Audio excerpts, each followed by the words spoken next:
Para comenzar a analizar lo que está ocurriendo en nuestro país, estamos con Marisol Pérez Tello, ex ministra de Justicia. Marisol, ¿qué tal? ¿Cómo estás? Bienvenida. ¿Cómo estás, Raúl? Buenas tardes. Bueno, la última noticia, o una de las últimas noticias, es que el presidente del Congreso, José Williams, ha anunciado la ampliación de la legislatura hasta el 28 de febrero. Lo vemos justamente en este tuit del periodista Martín Hidalgo. Con esto se da a entender, como dice Martín, que se iniciará el debate del adelanto de elecciones, pero no podemos saber a ciencia cierta si este se pondrá a votación y se aprobará el día de hoy. Tú estás siguiendo la sesión, ¿cómo la estás viendo? Eh, a ver, con desilusión por algunas personas que han expresado su posición en contra del adelanto, legítimamente, pero creo que no entienden el país, no entienden el Ujú. momento histórico que se está viviendo, no asumen que el desprestigio del Congreso los arrastra independientemente de su buena voluntad y de lo buenas personas o profesionales que puedan ser o hayan sido. Y eso es una pena, ¿no? Porque gran parte del problema que vivimos hoy es la falta de comprensión de este país tan maravilloso, pero tan complejo, con Sí. tantas necesidades y con tanta abundancia al mismo tiempo. Hemos Eh, escuchado, por ejemplo, a Gladys Echadís que dice que no hay por qué convocar a elecciones adelantadas, que ella ha sido elegida, digamos, en una votación libre, en una votación, y que por tanto le corresponde ese cargo y no tiene por qué abandonarlo. a mí me da mucha pena, la verdad, es que a veces es mejor mantener en el recuerdo de la gente lo que la consagró como una fiscal querida y reconocida. Yo la verdad es que no me siento representada ni por sus palabras ni por sus acciones en el Congreso, ya cuando ella dijo que no había crisis, cuando evidentemente había crisis, No, ya, bueno, eso es este, declaración para la historia. claro, y ya hoy día en realidad compruebo que no entiende dónde está, ¿no? El mundo de la justicia es un mundo y el Estado de Derecho y tiene leyes y tiene procesos. El mundo de la política es la capacidad de conectar con la realidad. Totalmente. No de hacer populismo, ¿eh?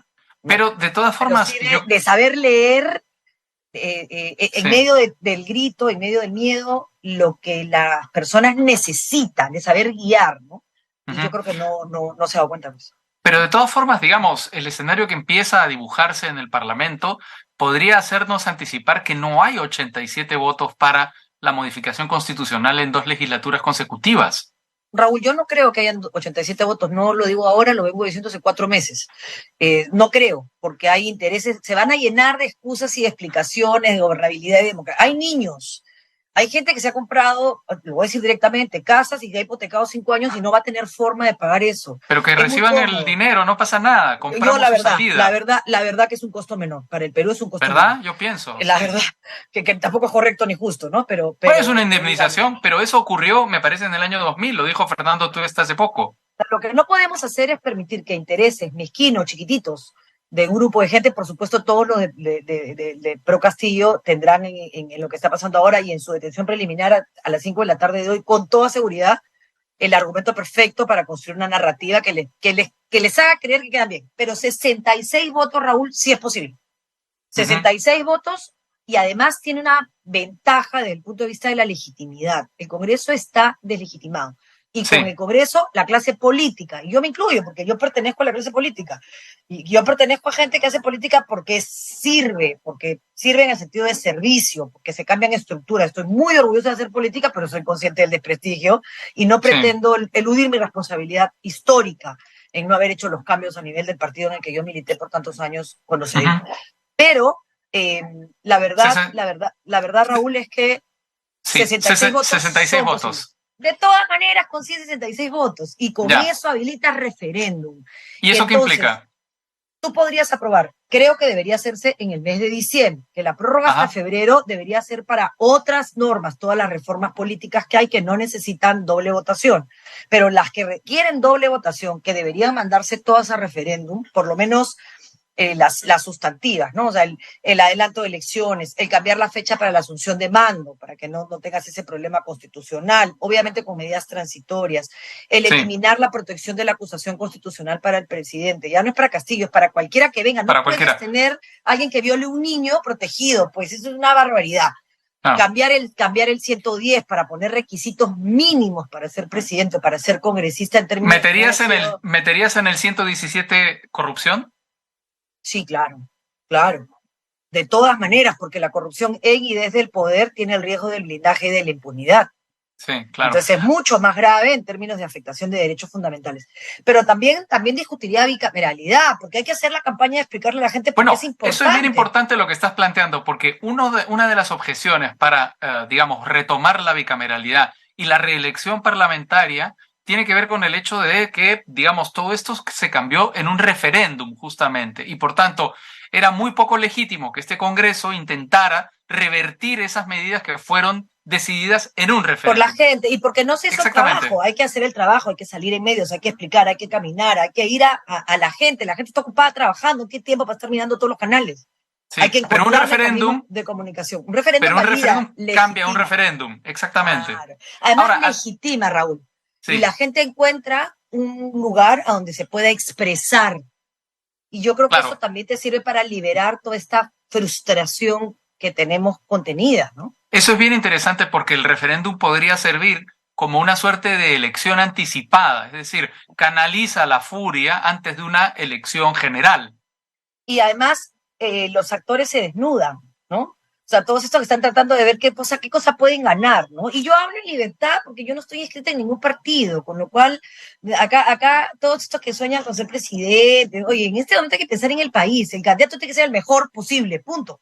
O la mejor posible. Y tenemos que ser capaces de no volver a darle 18 candidaturas al país para que ninguno llegue con una legitimidad de origen que le permita gobernar. Entonces yo creo que hasta sería bueno para el Perú que tengan 66, 70, 80 votos. Obviamente, Sí, además, vas a mirarle la cara a los otros que inventarán y bueno, construirán teorías, totalmente, ¿no? O sea, exactamente. te ayuda a sincerar eh, qué cosa hay en el Congreso, ¿no? Porque hay de todo, también hay gente con buenas intenciones. Por supuesto. Eh, Ahora, esto nos permitiría que el presidente, que, digamos, la sucesión constitucional ocurra el próximo año. Yo creo que sí. ¿Por qué? El referéndum necesita 4 meses en largo, lo puedes hacer en 3 si es que se trabaja mucho, porque es muy sencillo, hay que hacer preguntas y básicamente es la distribución logística del tema. Sí, Eh, igual, en cualquier caso, con o sin referéndum, la siguiente legislatura empieza en marzo.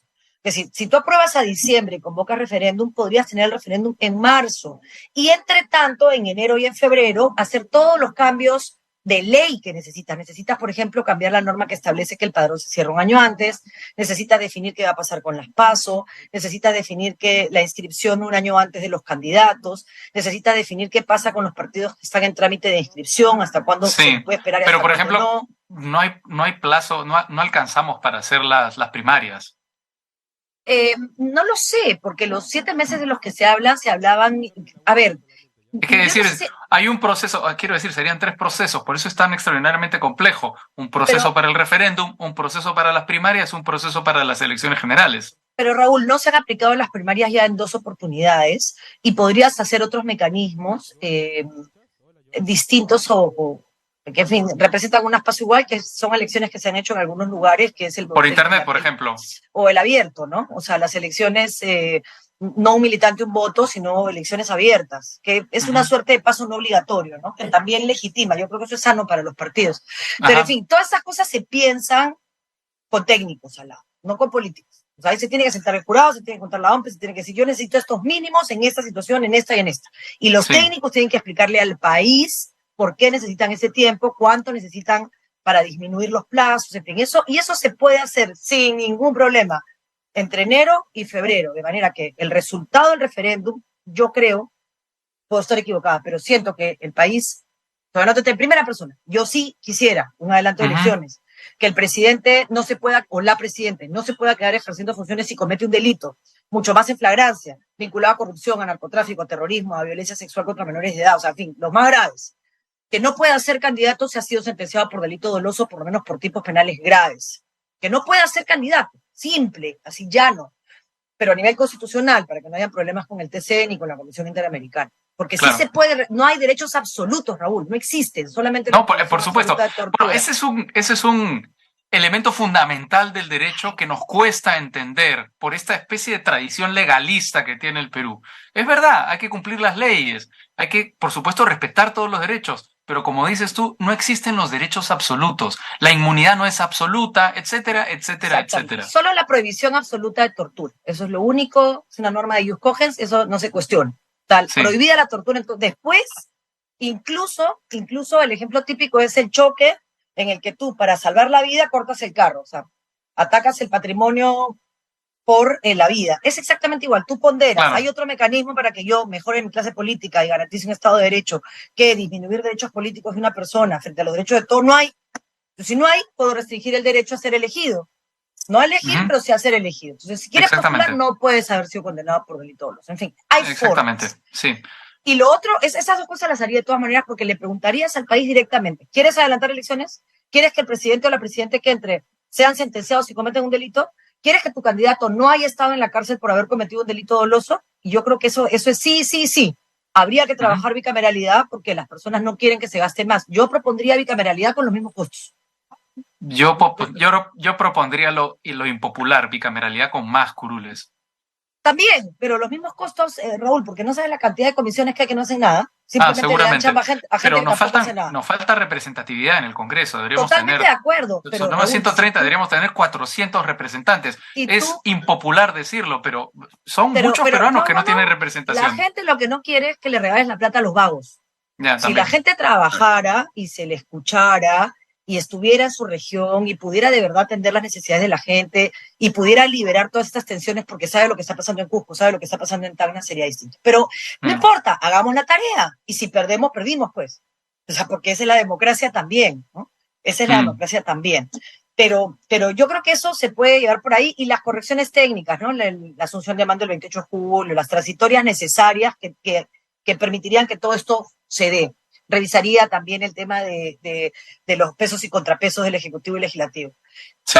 Todo lo que no sea constitucional, lo que sea constitucional más, digamos, que no impacte directamente al proceso, lo dejaría para enero y febrero, con todo lo que ya está escrito, Raúl, y con mesas muy abiertas que incorporar. Mira, la Cámara de Comercio, la CONFIEP, está trabajando hace varios meses un paquete de medidas con sociedad civil, con instituciones, súper representativo para plantear una propuesta. Y yo creo que todos deberían de plantear su propuesta, los pueblos indígenas también, todos saben lo que necesitan. Y todo eso se cuestiona, se pregunta, se debate. Así que creo que ese es el mejor escenario para el país y que en el interín podremos ver quién es quién, ¿no? Eso también es bueno. Eso es buenísimo, efectivamente. Muy bien, Marisol, creo que el camino que has trazado es muy viable y yo creo que es muy lógico además y ojalá nos acerquemos a esa fórmula. Muchas gracias por tu participación en Al Vuelo, como siempre. Muchísimas gracias a ti también, Raúl.